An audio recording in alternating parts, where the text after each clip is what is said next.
Yo, chat. Yo.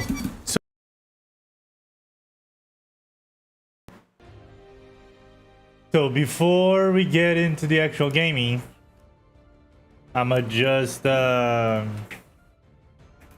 what's going on with Destiny, right? There's another game I love. And today's the proper announcement of their newest expansion. I'm gonna take a look at that.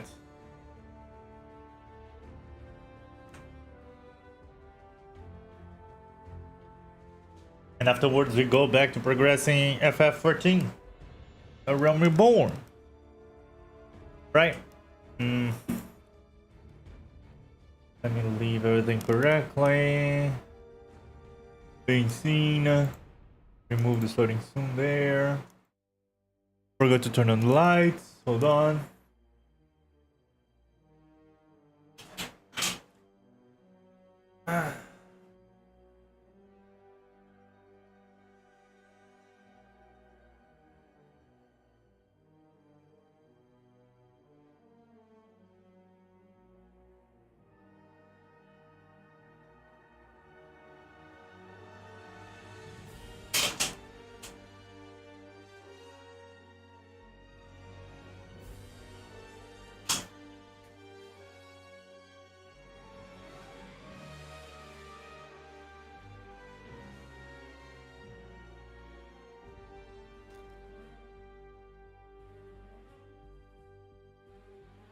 Okay. Now we're ready. Let me just finish my meal, chat.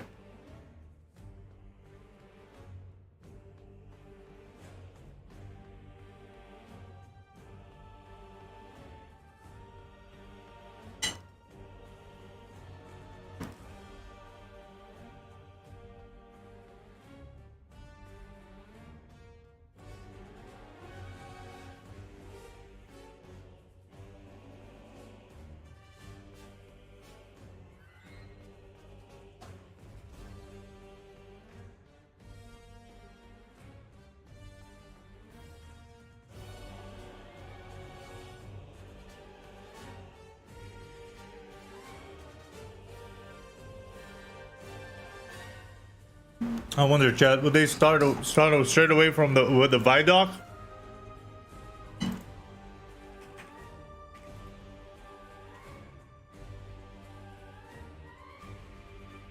Let me change the games. I'm changed to Twitch only.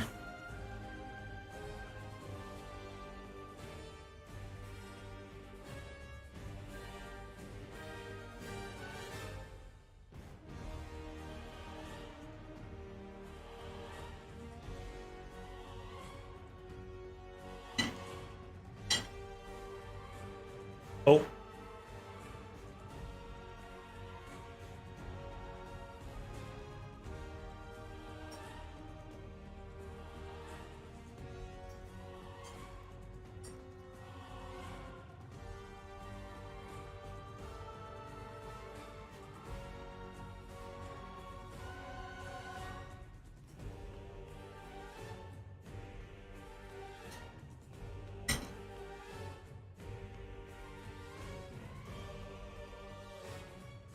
The fuck?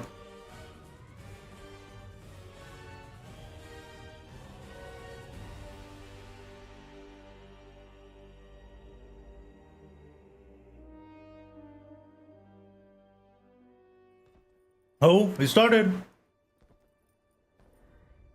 You are supposed to protect the people, not rule them. The time of guardians as shepherds of humanity is over.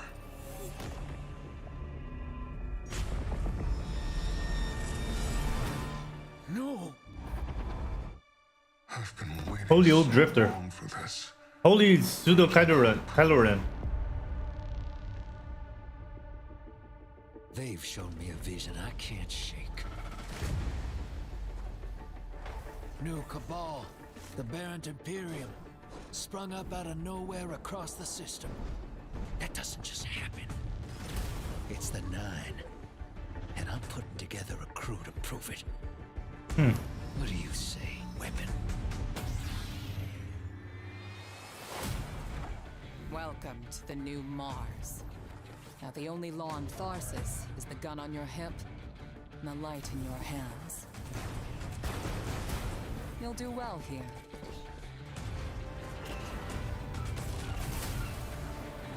I don't relish doing business with these leeches. Oh yeah, there's a hell diver mechanic.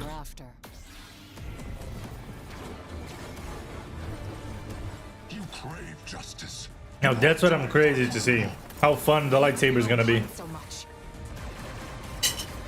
That's what I'm wondering. Take the fight to the Imperium.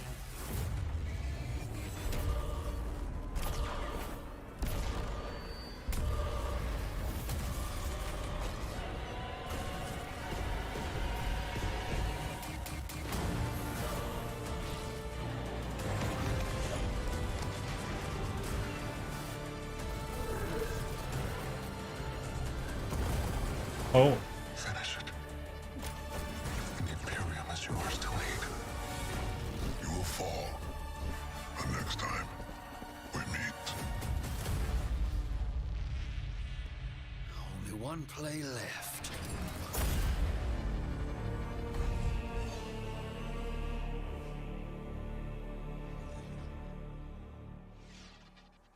Okay, so that's the trailer. Pretty sure I've already seen that one. Hey everybody, welcome to Bungie, or our Cantina today. We have converted our stream room in celebration of our upcoming release, Destiny 2 Cantina. Renegades, collaborative effort with Lucasfilm Games. We are so excited. My name is Dylan. I'm going to be your host today, and we have a lot to go through. Have a few housekeeping notes before we dive in. Ultimately, if you are on Twitch, if you watch for 15 minutes, we have a fantastic emblem for you to earn, Seekers Not Saints. Make sure your Bungie.net account is linked and you will earn this reward. Additionally, our community team, hey community team, love you. They're going to be going through chat throughout this stream and after we raid Leopard Stealth, one of our good friends. We have 25 Year of Prophecy digital editions to be handing out. So make sure your DMs are open. Keep an eye out for a DM from Bungie. And yeah, you might get yourself a code for a platinum platform that we offer. Like to see you. What are we talking about here today? We just had our launch trailer. Destiny 2 Renegades is launching in 7 days. Countdown right now. 7 days from now, you're going to be in there playing. We got blasters. We got the Praxic Blade. We have a new Vidoc that actually we are sharing today. And this is going to be called Making of a Renegade. So after we watch our Vidoc, we have a panel of developers on the couch. We're going to be talking about the Lawless Frontier, our new activity that is coming with this experience, full of loot. Bro, he looks tired as fuck, Chad. Not gonna lie. So without further ado, With all due respect, okay? Vidoc 2, Making of a Renegade. Take it away. This is Destiny let's see. with a Star Wars lens, like this really cool animation that hasn't been done before. I can't wait to take a Praxic Blade to Mars. Don't be a ridiculous fan. Just stay cool. Wait, we gotta squat it up and play through. Oh, yeah.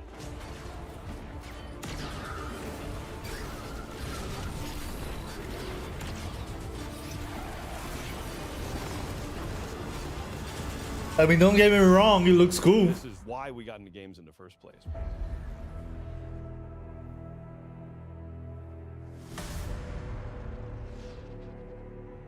Early on, we developed this North Star, authentically Destiny, unmistakably Star Wars. It has to be something that feels like a Destiny story. It can't feel like a one-off. This can't feel like a side quest, right? Like this has to be a facts. continuation of the Fate Saga. I had this vision. I knew it came from the Nine. But with Star Wars beats and Star Wars visual. I mean, yeah, no. This was uncharted territory for Lucasfilm Games, and that this is the first time we're telling a story inspired by Star Wars within a different universe. Yeah.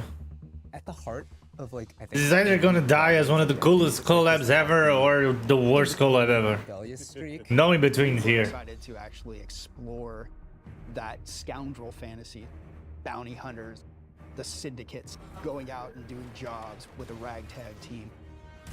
We took inspiration from Star Wars to ensure the scale, visual language, soundtrack, and cinematic storytelling in Renegades delivered on everything fans will have come to expect from the franchise.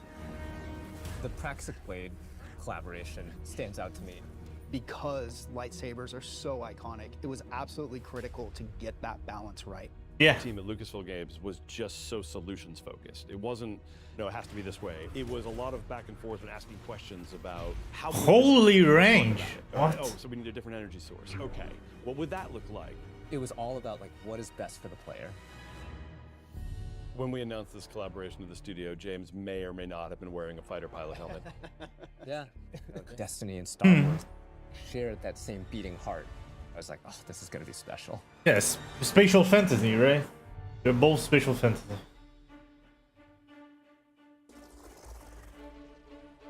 All universe expanded. A universe. We're given such a unique challenge. I couldn't How can we achieve fathom the spacing there, sorry. feel of Star Wars without losing the narrative threads that we've created so Yeah. far for Destiny at the same time? It wasn't until we found our footing with creating a foundation in Destiny that things started to click together. I remember the first time that we went down to San Francisco. We had this really big meeting where it was the Destiny narrative folks on one side and the Star Wars narrative folks on the other side. We broke the ice by just asking, what's the bad version of this? We had a really good laugh over what that looked like. And through that, we kind of uncovered that this should be the aesthetic, the vibe of Star Wars with the truth to Destiny's narrative that we knew needed to be there too. Yeah, man. It does sound obvious, but it is really different when you actually execute it in practicality, right? Like actuality. Again, 2 months after the Edge of Fate has happened, the world has moved and changed, and we're still trying to figure out what Binding the Nine means. The Vanguard had redacted the prophecy of extinction. They don't want the public to panic over this prophecy. The crux of our story is the Drifter asking us to help him break Vanguard law for good reason to confront a new rising faction of Cabal called the Barren Imperium. It's what drives Eris to help the Drifter out as well as the Player Guardian. Okay. When we were thinking about what kinds of characters should be in this release, we thought about the kinds of archetypes we see throughout Star Wars. Yeah, and Drifter is an easy parallel. He and Han Solo share a cocky attitude, both former criminals. In Star Wars, there's a plethora of sassy droids. We have our own version of that through Ghosts, and Blue is no exception. Oh, look. Thanks for nothing. Blue is a Drifter's ghost, and I think as soon as people hear her, they'll be delighted and incredibly surprised. Our voice cast is stacked. Dredgen Bale is portrayed by Alex Lee, who is amazing. You are supposed to protect the people. Wow, is it Alex? And we also got Hollywood actual royalty Danny Houston to play Premier Boom, the head of the Barren Imperium. Being able to work with someone from that kind of IMDb page was such an honor, and I was completely normal the whole time. Sure, honey. Sure. Loom became this sweet. No, I love it though. I love it. That I think is going to be a really good parallel to Grand Moff Tarkin or other evil military leaders from the Empire. So even though we're introducing new characters, we're still looking backwards at some of Destiny lore's most long-standing characters. Honor is another example of that. She's our Praxic warlock. She's loosely meant to be a parallel to something like a Jedi in Star Wars. Clearly. She was part of a Vanguard internal affairs group that would police Guardians on the usage of darkness. Don't make me regret abandoning my post to help you. Not now, Honor. Yeah, she has to grow up with the times a little bit, because the world has changed and a whole lot of people are using darkness now, and she gets to grow and kind of ask herself, like, am I still adhering to my own values if I allow myself to be open to these kinds of ideas? The Drifter belongs with us. The Drifter left your cult long ago. And then there's Bale, Dredgen Bale. Dredgen is a dark guardian that represents absolute darkness. Dredgen Bale doesn't like the fact that we're ruled by a city of immortals who can't step down and that weren't elected. It's still kind of a point, but his methods for addressing that point suck. He makes many bad choices. Okay, I see. One of my favorite parts about a lot of villains in Star Wars is that they have just like the capability of making a right choice and then consistently do not make good choices. True. That's really true. His life in all the wrong ways. And he just can't, and he never will. But man, we're gonna hope that he does someday. The time of guardians as shepherds of humanity is over.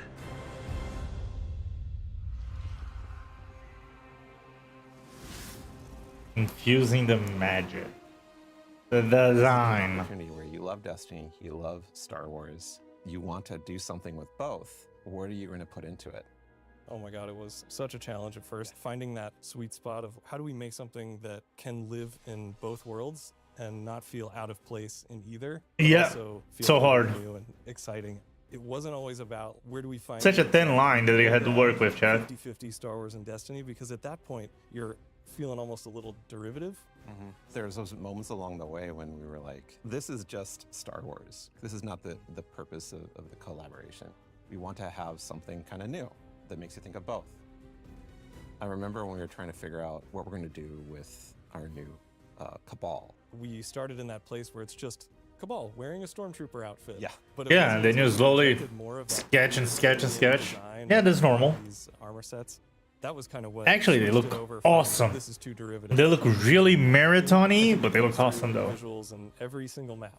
There are little Easter eggs and little treats here and there that we hit around, and Lucasfilm Games has been awesome at collaborating with us and even putting some of their input onto our maps so we can really give the players something exciting. Okay. The switch flipped in my head like, oh, we would never have done this without this collaboration was the Syndicates. Yeah. We're going places with the Vex and the Elixni and the Cabal that we really weren't going to go before. Oh yeah, and trench coats. The Elixni look awesome, by the way. Vex in trench coats that are playing cards.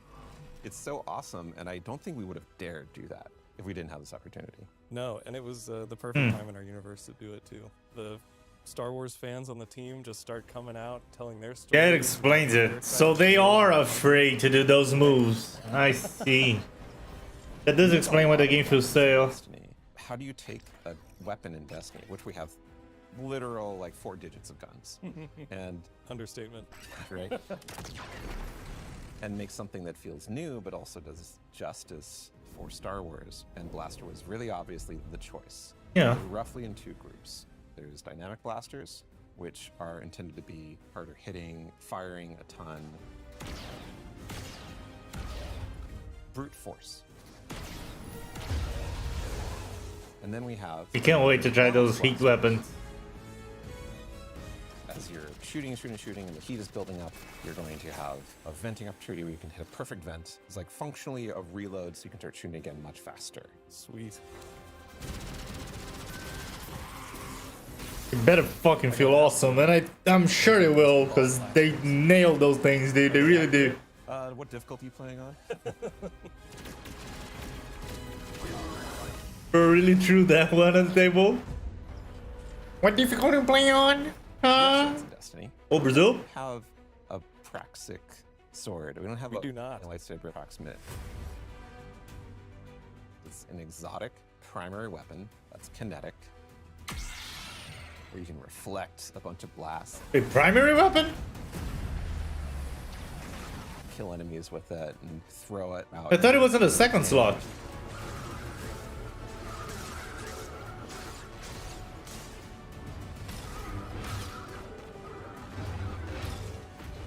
Having the sandbox be able to explore this new like ability ecosystem with renegade abilities. We've taken so much of this opportunity and turned it into what we can like grow.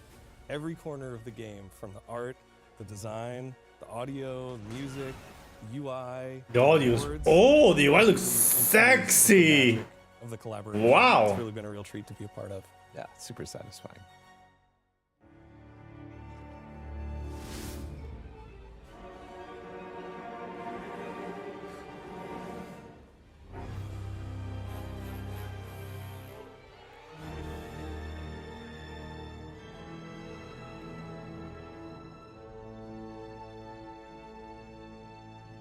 Good morning, everybody.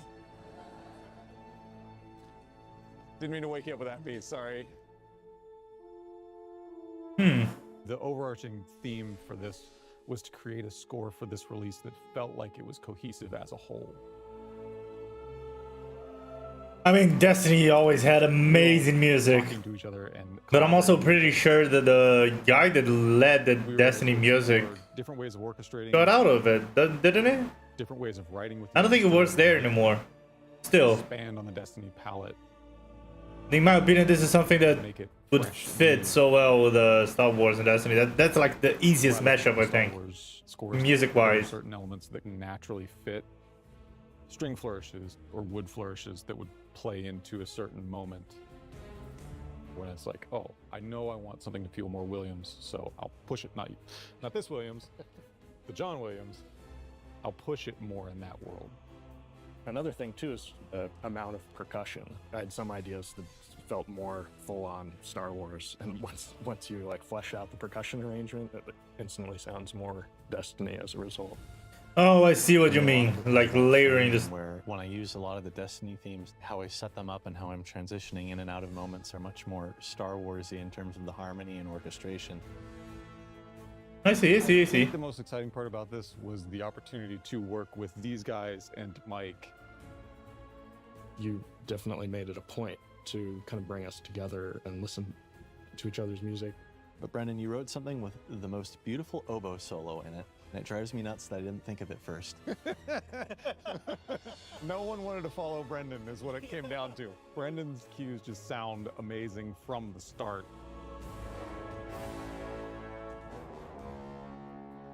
The music for sure sounds good AF. First high action cue. Oh, listen to the cello. It's really fast, really intense. Josh kept on like spinning around and looking at you. Humans have to play this. Jeez. Destiny has like so many themes, and that's like a great vehicle for doing the Star Wars spin. Yeah, for sure. Our first meeting was discussing that main theme, and I remember hearing it for the first Of course. It is the backbone of everything. And everybody kind of perked up when we all heard it. We're all having ideas that were just a little bit different from one another. That was all sort of impacted what the final version of the theme was. Makes sense.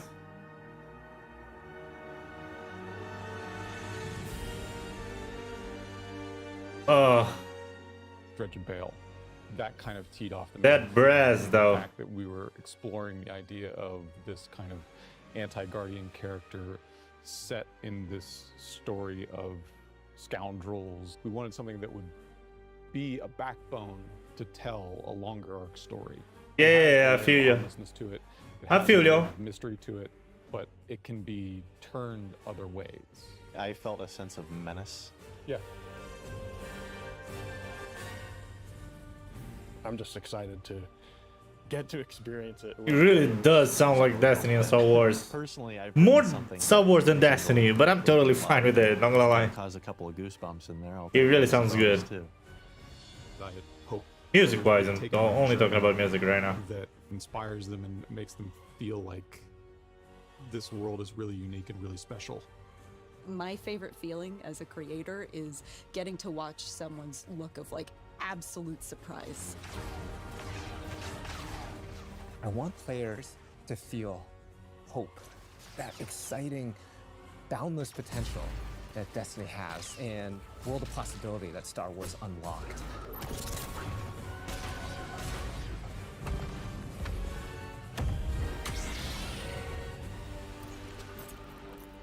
I've been waiting so long for this. Oh, I just realized he was holding the necklaces, like the jade necklaces that Richter uses. All right, welcome back to the Cantina. So what you just saw was our second Vidoc, making of a renegade, or what it takes to make a renegade. This is our moment to really peel back the curtain and show you how games are made. It's a monumental effort, and what you saw, it was a mix of our narrative design, audio, our collaboration efforts with Lucasfilm Games. Many thanks to everyone involved. Also, a few folks that weren't pictured there, ranging from design, production, test. Even a shout out, I gotta give it to IT for keeping our computers running, and our services folks too for keeping our servers running. So. Today we're talking about okay, lovely. Frontier. This is our new activity coming with Destiny 2 Renegades, and we have 3 developers on our couch to talk us through what we're seeing. It'll be a fun deep dive. So without further ado, let's get some introductions. Eric Smith, we're starting with you. DMG, Damage 04. Yes, my name is Eric Smith. I am a combat design lead on Destiny 2. You may know me from my work where I was the design lead on the Strand subclasses. I started kind of making the stasis abilities, and most recently the Renegades ability buffs. Awesome. Okay. Yeah, next up, Tom Farnsworth. I haven't checked on the buffs yet. We're in a stream together, but a quick introduction for folks that may not have seen you in previous Vidocs. Yeah, so I'm Tom, the creative lead for Renegades, and I've been at Bungie for like, I don't know, I can't even remember, like 13, 14 years. Cool. Worked on Destiny 1, Destiny Oof. 2. The highlights were probably like Dreaming City. This is an OG. 30th and Into the Light were the most recent things I worked on leading in this, but this has been an absolute blast to work on. Awesome. Yeah, I can thanks for imagine. joining us today. And last but not least, our grid skipper aficionado, Taylor Bjorndal. How you doing? Great. Yeah, Taylor Bjorndal, associate weapons designer, here to talk about all the rewards and blasters. Oh shit, weapon designer. And all the other What is that supposed to mean? Awesome. Yeah, so just for Like he is also working on that, but he ain't the lead? Is that what's supposed to mean? Like he's another of the Twitch and YouTube weapon designers? Is associate more like or the technical command, like VP? as well. So I have no idea. What we're seeing on screen right now, we're launching into our Lawless Frontier activity. Tom, I would love to put the spotlight on you. Let's give a quick description. What is the Lawless Frontier? So the Lawless Frontier is our core game mode in Renegades. You're going to play through some of the campaign, but it's really what comprises our end game. And the idea is that you're a renegade, you're taking on these shady jobs like bounty hunting, smuggling, and sabotage from our syndicates. And you're doing so to increase your notoriety, your power, and your riches, and of course to get some sweet loot. Yeah, and when you talk about bounty hunting, sabotaging, that kind of stuff, those are different types of this activity, right? Yeah, their bounty hunting is all about taking out a key syndicate boss. Sabotage is about blowing the heck out of everything with your renegade abilities. Dropping airstrikes on Cabal vehicles. Okay. And smuggling is about grabbing everything that isn't tied down. Yeah. Holy range on that sword throw. You're going into a dangerous spot. You got to just grab Holy, it. that weapon shoots. So today Holy moly. Bounty hunt, and I believe you said this is kind of like a quintessential Destiny vibe of an activity, right? Yeah, it's probably the closest to a traditional Destiny activity, but you're going to start in the ready room, which is kind of a unique experience, and you're going to be able to pick your renegade abilities in there from your little shank buddy that's in there. You'll hop aboard Hawk, and you'll drop down to the destination. You can see we're already in on one of the Mars maps that we have. There are all these jobs take place across Mars, Venus, and Oh, is that the heavy sniper? This is Hellas Fortitude, and right now we're doing a bounty hunt, and we're working to draw out the intel to track down. Holy! After this, there'll be resurgence of the security forces of that target. They'll have a classic boss fight, but with a bunch of wrinkles thrown in for gameplay here of things, hazards that are at play, your abilities, maybe an invader, which we'll talk about later, and then you'll exfil with your bounty and get some loot and take. They really are trying to push the extraction shooter genre, huh? Spend your currencies to buy some of the cool blasters, or maybe some of the cosmetics and customizations for the Practice Blade we're going to talk about later. Awesome. Yeah, and I mean, so okay, so you gotta grind to buy the cosmetics. Lovely. On screen, but we have new abilities, renegade abilities, that are going to be for this activity. And Eric, you're going to be our person of knowledge here. Yeah. What do we got on screen? Yeah, so Renegade Abilities is a new ability system we have in Renegades. What you do is we have a brand new button for you to press. It's going to be R3 on the controller and then Z on the keyboard. And it's going to kind of switch you into a different mode that gives you new abilities for your grenade and your melee. I see. Z, then the respective skill. You can see we have one called Revitalize that heals you and provides you with ability energy. And then we have the other one, which is the Deflector Shield, which is this zone I can sit inside and shoot out of, and it blocks all the incoming damage. It's also going to, for my allies who are inside the shield, Ain't that amplify them. Ain't that a little bit too strong? And all of these How strong are the enemies right now? When you first start, they will have certain functionality and certain strength. Wow, the rift really is much bigger, huh? Better and better, and they really change the gameplay, right? Like It was 50% of the radius, right? That as a hunter, I'm able to be like, I'm gonna build support, right? I'm gonna choose these two support. Oh my god. Renegade abilities, and make sure my team has what they need to survive this tough environment. You can also see in this mode we have non-regenerating health. So things like that revitalize renegade ability are really going to come in handy to be able to take a break and heal. Let's pop over here to some safety. I see. That's what they want. Okay, that's interesting. Vehicles that you can pull in.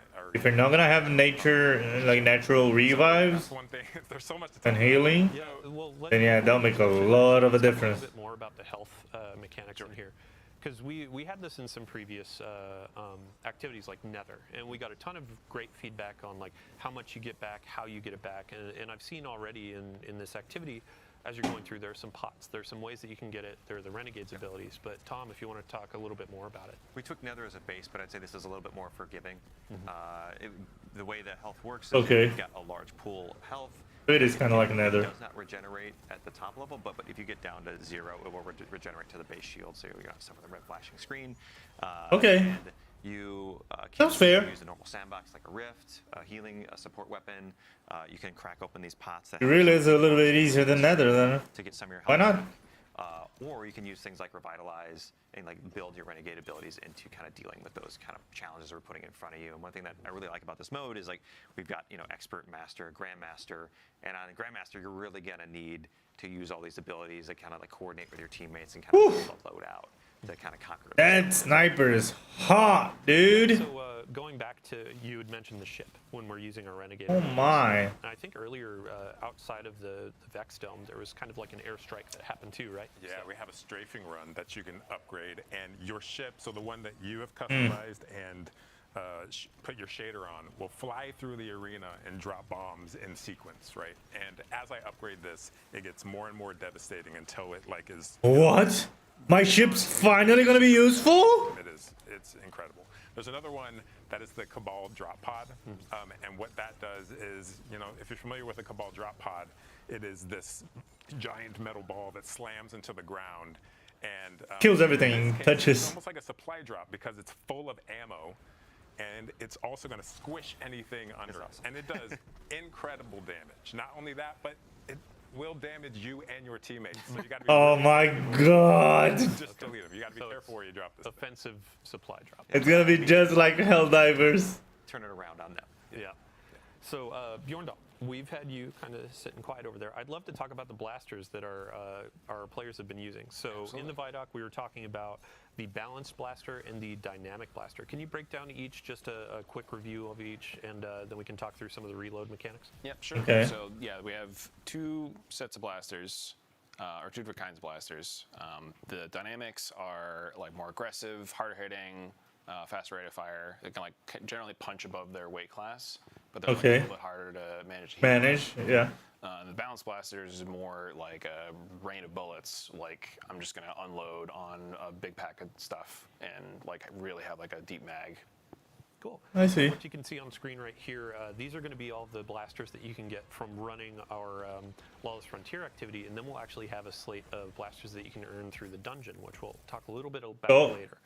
Oh But shit. when it came to really balancing blasters and bringing them into Destiny as a new, Well, good. Dungeon exclusive loot. I would love to hear what were the challenges, what was some of the fun, and Really good. things with the team. Absolutely, yeah. So like one of the things that was in the Vidoc was kind of finding the balance of like how much Star Wars versus how much Destiny we wanted on these things, and it was. What the hell was that? Basically, everybody on the team. These were Mercule's project for most of this release, but it was like a big effort on design, test, animation, audio to really sell the experience of using these and to make them look and feel the part for like what people would expect from both the Destiny gun and the Star Wars blaster. Awesome. Okay. Yeah, I mean, since we're on the topic of loot and gear. Bruh, this heavy. I'm gonna use the shit out of this heavy. But I'd love to hear about the customization. Oh my that you all God. developed for this, and this can be Tom and Bjorn talk to it. Yeah. Sure. Yeah. So you're gonna get the. Did the blade change color? You know, we're collaborating with Honor throughout the campaign. She's gonna like deem you worthy of earning it. You'll go on a cool little quest that I don't want to spoil to earn one for yourself. And then post-campaign, you're going to unlock the ability to customize it. You're going to be able to change out your dark matter crystals and change the color of the blade to match your personality. And you're going to be able to change a bunch of different mods and gameplay elements, right? Yeah. So there's a whole bunch of different things you can kind of swap to fit your playstyle on this. Where we have Can we see? Forms, cores, mods, and 4 different catalysts on it. And the forms kind of change like how you get ammo back and give you some damage bonuses based off of different gameplay styles. Yeah. And the cores let you apply subclass verbs to a different part of what the weapon does, depending on. Oh, I see. So turn something into solar or to like the saber throw. Yeah. Or something else, like weaken or jolting. Yeah, it creates these really cool combos where I am strike, I'm throwing to debuff enemies, and then getting it back and striking again. Yeah, and during a couple of our trial runs with this, you were talking about there are some animations and different combos in your melee structure, right? Yeah. So there's like a 3 or 4 hit combo you can do where you will end it with like a big spinny move that's like very thematic. Almost kind of like how the arc staff has like the little hidden combo there. Awesome. I did want to call out, we also saw the Renegade ability, the turret that we have. It is called the Piker Mortar, and it is like the strongest turret we've ever built. Like it is, it has crazy range, crazy damage, and is a really nice, I'm going to throw this thing out to manage this part of the map. Yeah, while I do this other stuff. Nice. I like it. So as we're coming to Everyone's gonna run the. I'd love to just know kind of some of the narrative. I think. So as you're going into the Lawless Frontier, it's our activity, but also kind of like the feel of this experience. And there's a turf war going on. I know Robbie in a previous stream we were talking about the turf war a bit, but Tom, if you can expand on that and how that sets up this activity. Sure. So in the end game, the syndicates are in this kind of ongoing turf war across Mars, Venus, and Europa, and you can kind of take advantage of that by taking on their contracts that they offer and kind of winning out the day for them. But in doing so, you can extract maximum power, profits, rewards from them, and you can take anything you earn through engaging in these jobs and completing these priority contracts they offer. You can go back to the social space. You can they each have their own reward track, like the Pikers, the Tharsis Reformation. They offer weapons to unlock, new abilities, upgrades for those abilities. Some elements or mods for the Praxic Blade, and a whole bunch of other things like some shaders too. So you can kind of like your favorite syndicate on your armor, which is pretty cool. It's definitely one of with the Lawless Frontier, it's one of the most cohesive and deepest modes we've ever built. Like everything from this mode types into the holo map, into the different mini game modes within it, into the social space. So like it's social space. Players kind of peel back all the layers and maybe get social place. The darker corners like Invasion. Yeah, and I mean, so now we talk. We've defeated the boss that we were hunting down for our bounty hunt. And this portion of the activity is kind of emblematic of we're in a lawless frontier that's dangerous. Even after you've finished your objective, now it looks like you got to fight your way out. Yeah, so every job in the lawless frontier, in this case bounty hunt, like it escalates over time. So it gets harder the longer you're there. So there's real pressure to get in, do your objective, and get out. Just so like right now we're in the exfil. This is the final moments of the activity. You set up a flare, you call your ship in, the Cabal are pouring down on you here, you're throwing out your renegade abilities. Did he slow the enemy that he shot? Until your ship gets there. In this case, each of the 3 jobs, bounty hunt, smuggle, and sabotage, have their own unique mechanic. So for bounty hunt, you have to take out these 3 mini bosses, which we call retaliators here.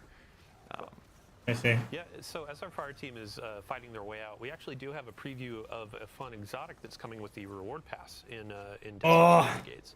I believe we have a preview that we can share. But Bjorndal, if you could give a quick overview of our exotic machine gun. Yeah, so this is the Source Luzaku.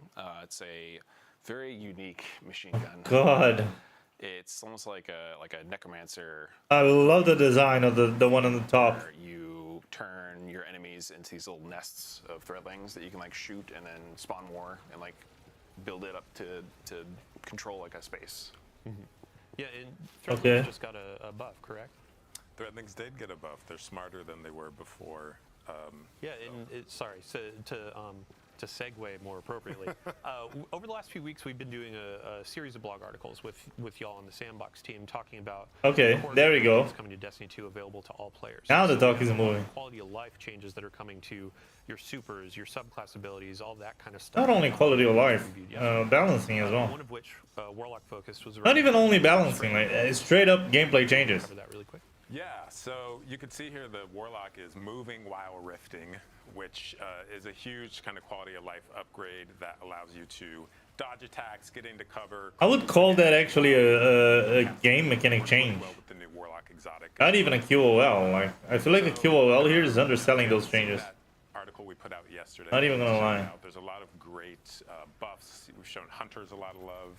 You know, we love our hunters. We want them to feel powerful. Oh, with the exotic tuning that is cool. like, wait, I want to see more, which in the future we will definitely have more. But in the abilities preview. About the future. Oh, and while I'm on the ship, I can shoot to help the homies. That's sick.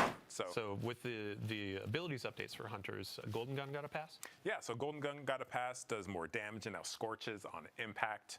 We fixed an issue where you had to step outside of your well to get full damage. Now you can stay in the well.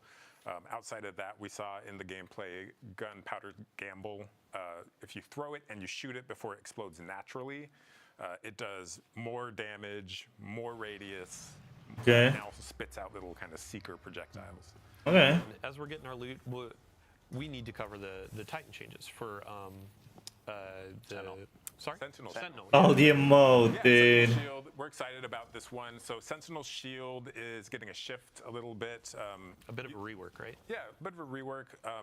The usage rates. Dark Matter Ingot. Want to provide something that is. The gear was all from a single On set. par with well, as far as like, what am I going to take into a raid to support my team? So, in Renegades, your Sentinel Shield, as you're holding it up, your allies behind your shield are going to auto reload, and there's just kind of rhythm to it.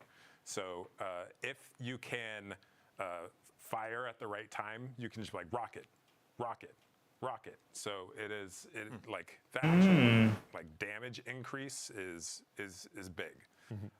Not only that, but as I guard my enemies and the shield takes damage, I'm charging this bar up that charges up my shield throw. And at full charge, that shield throw is going to do Thunder Crash level damage, which, you know, Wow. on how players use it, maybe you even get 2 of those out of a single super. Like it's strong. And that's what we want, right? We want to provide that power fantasy to players. I think. Yeah, of course. This era of Destiny is like fun first. You know? Yeah. We want players to have a great time and feel overpowered. I'm gonna hold you to it. Okay. Yeah, I honestly can't wait. But yeah, so we finished our activity, our first run of the Lawless Frontier. Now we're gonna go into another. And Tom, you had mentioned invasions earlier in the stream, and this is gonna be our opportunity. Here we go. To show a little bit of that. How's that gonna work? A little bit of that flavor. We're gonna look at some of the UI in the orbit screens and our new holo map. And then we're going to show what it is to be invaded. New optional activity type as well, right? Yeah. So in Invasion, like you might be familiar with Gambit. This is kind of like a new take on that kind of familiar mechanic here in I think they're gonna avoid talking marathon extraction shooter. A bounty hunter working for the syndicates, tracking down these renegades that are messing up their operations, taking out their commanders, stealing their stuff. And so you get to be play on the other side. You get to play on the opposition. So you're allied with all of the enemy combatants on the field. You can kind of wade in amongst them and take That map looks sick. a strategic moment where you want to kind of like lash out at these players and like steal their bounty. Yeah. And So how do you launch into this? so here's the holo map, just for everybody. There it This is, got, like, a Invasion. standard interface for the Lawless Frontier. This is how you access the social space, all of our jobs, and then in the end game we unlock the yellow node, which is invasion, and the red node, which is the contested territory. So Okay. we can take a look at the contested node here. This is where all like every day the syndicates are fighting over one of the maps on each of the planets, and you can kind of, as a defender, kind of throw in your pledge to the side you want to fight for. But these are also invadable nodes. So one thing I want to highlight is that invasion is opt-in.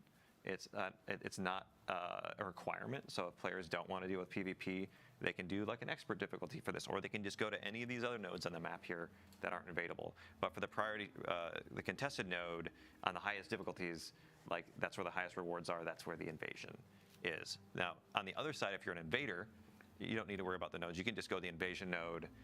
You need to have some death marks, which are a currency you earn by playing by just playing Lawless Frontier. You'll just accumulate them.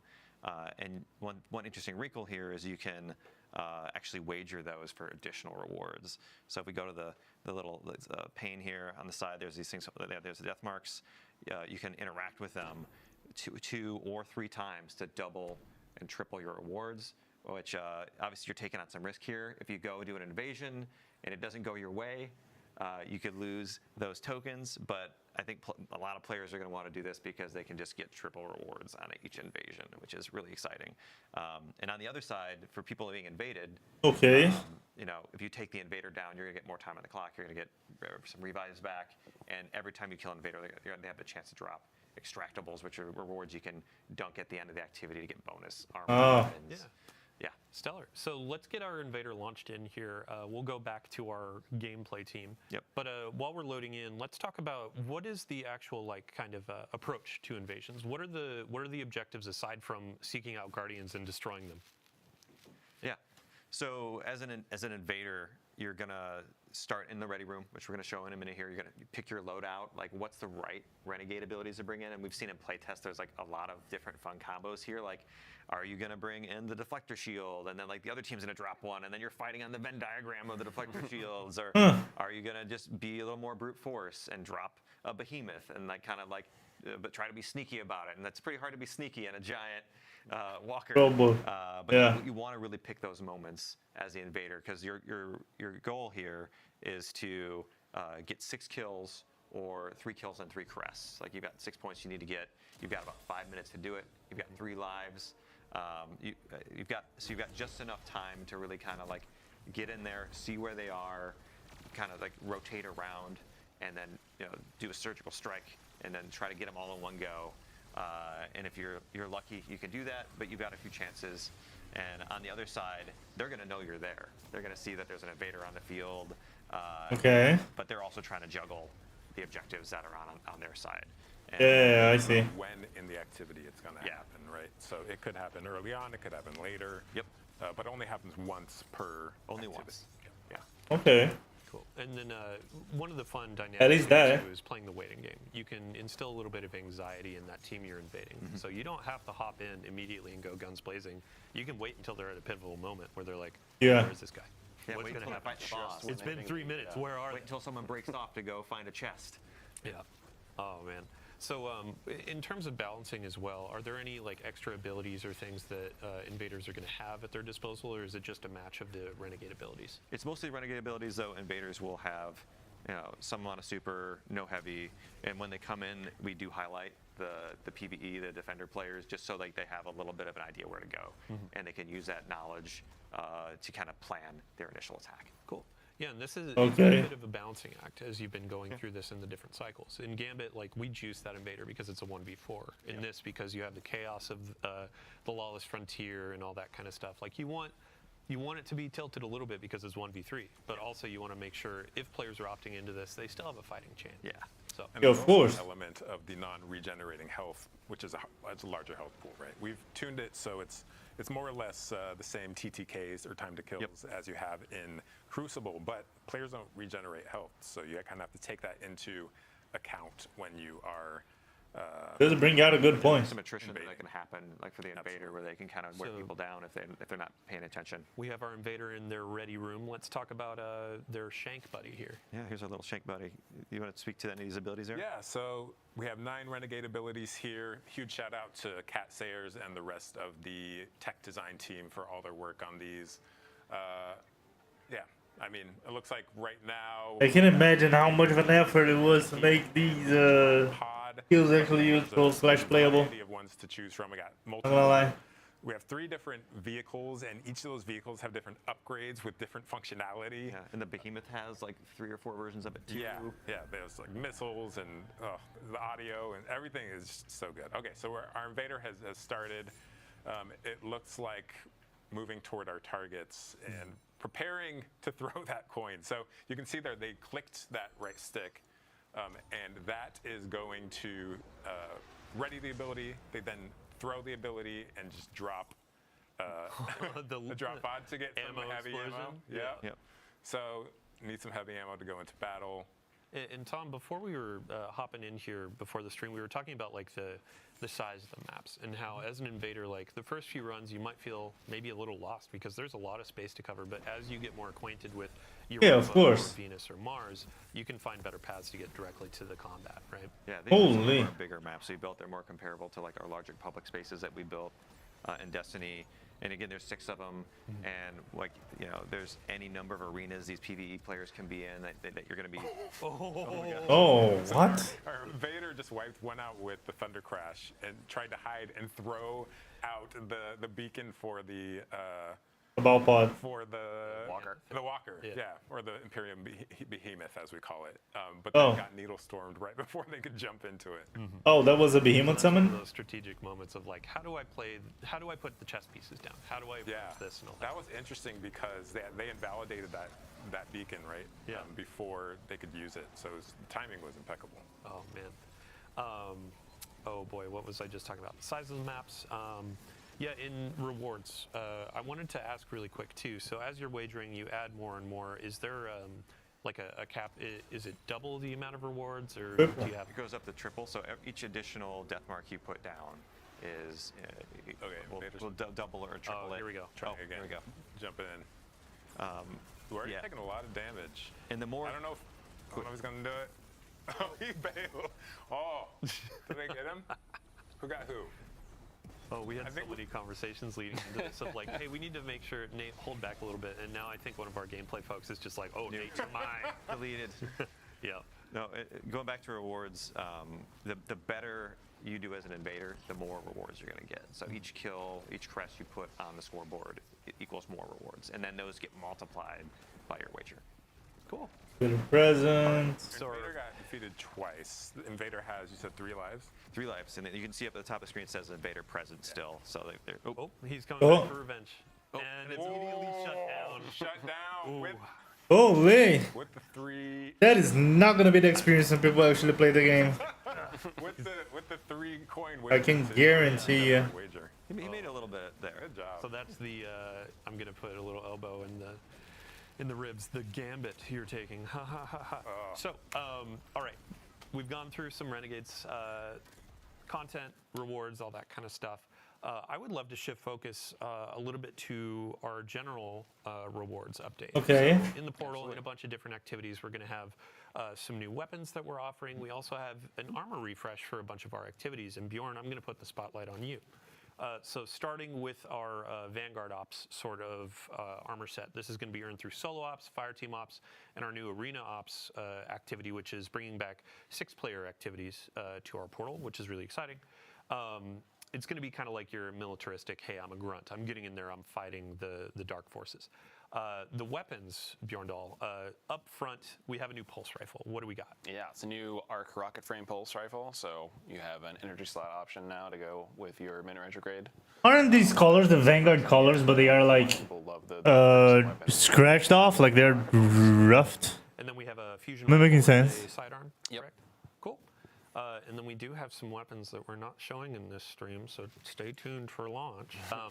But next up, we're going to have our Pinnacle Ops. So in our previous season, it was a kind of streetwear samurai, and this armor theme is Kendo. And then we have 2 returning weapons that I know players have been pretty excited about seeing in the past. Some new perk combinations, but also a new heavy crossbow. Yeah, so this is a new Void crossbow to kind of fill out our elements for the crossbow now. And I think this one can get box breathing, which is new. Should be pretty good for what crossbows do. Oh boy. So box breathing, aim down sight, get extra damage, and then run up to the enemy. Box breathing doesn't apply to Serrated Edge, but you pull the bolt back out and do some more damage. That'll be a fun loot. Next up, Crucible. So this armor set is actually pretty fun. I don't know if I like too much that crossbow. To weapon foundries. So Buffs. in the past, you've seen Not buffs, that new crossbow. You've seen Tex Mechanica, and now Suros is up to bat for the Crucible, and Okay. Shax is going to be handing these out. We also have some weapons up to slate. Fusion rifle is a returning favorite, I believe. Yep, yeah, Riptide's coming back. We have a new aggressive Void hand cannon and a high impact machine gun. Awesome. And then let's see, last but not least, Trials of Osiris. So another offering for our PvP audience. A few eagle-eyed players may have seen this armor set yesterday. A little Oh, sneak preview, yeah. Totally planned. But yeah, Yeah, we have yeah, I a saw. set for each class, and as you can see, coming back with the glows. So as you get more wins on your card, you can unlock gold or red or blue. Yeah. And then we have some new weapons that are coming as well. Yeah, like this lightweight Void pulse rifle with your favorite model.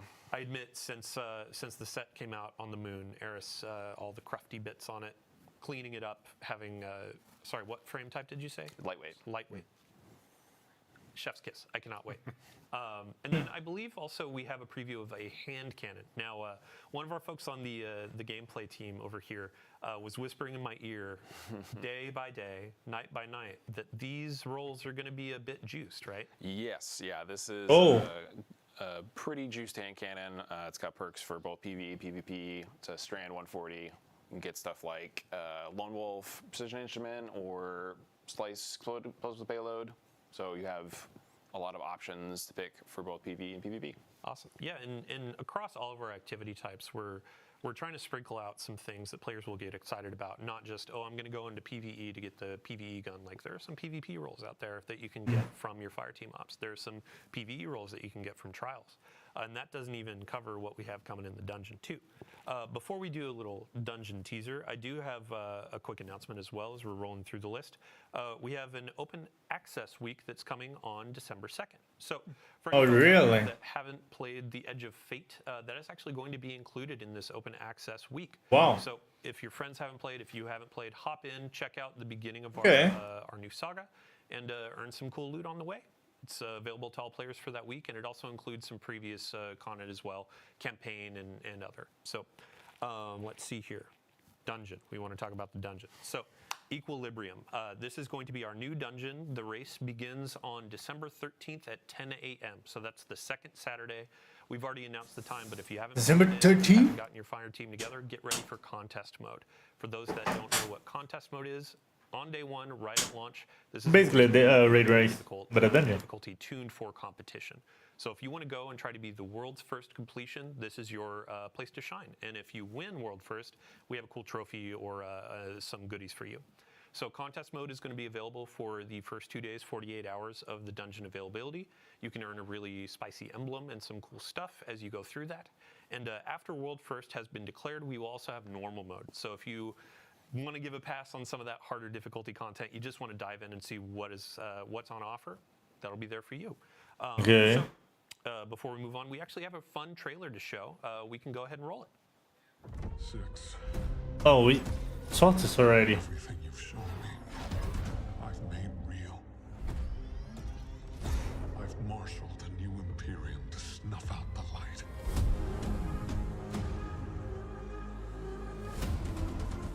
My violence is yours. Oh boy, that machine gun's gonna be so fun, dude. I have a blast with it. Unfortunately, it's an exotic though. Take everything I have.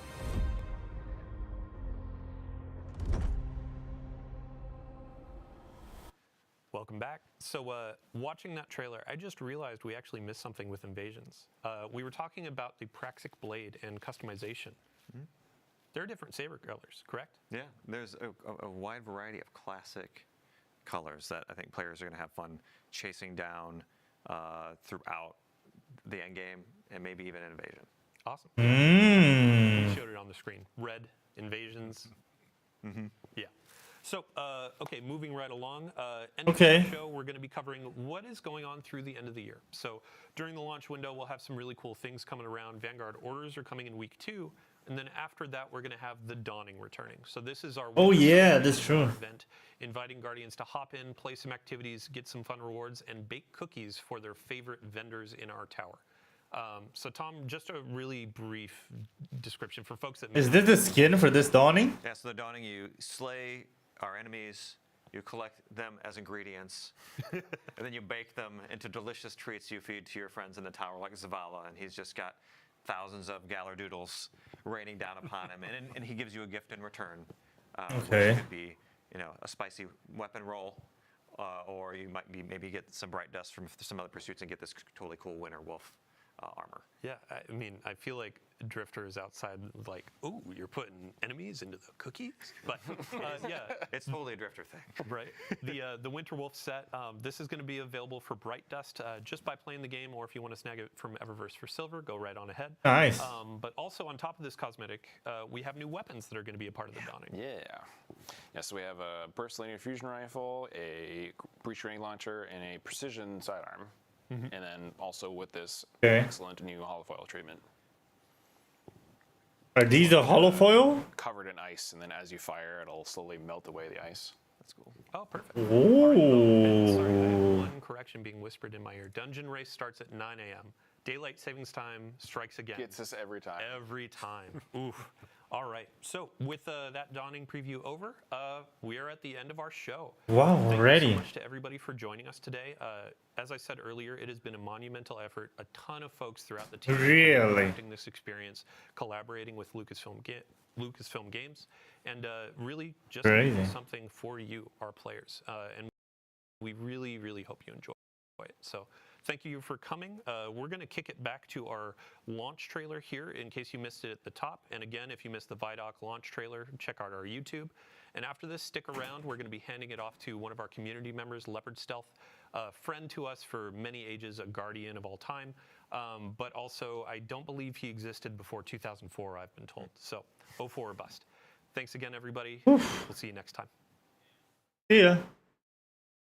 Wow. That's crazy, chat.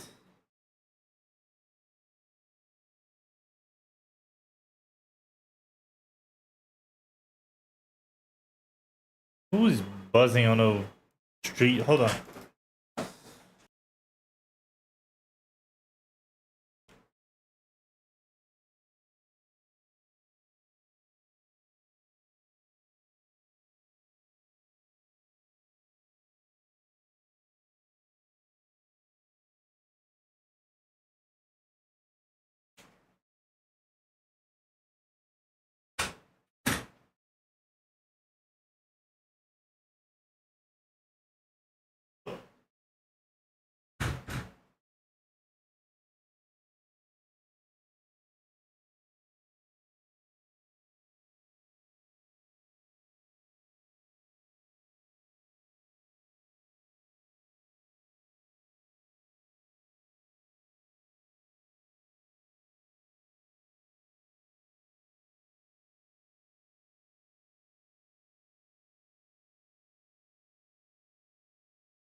What is that doing there?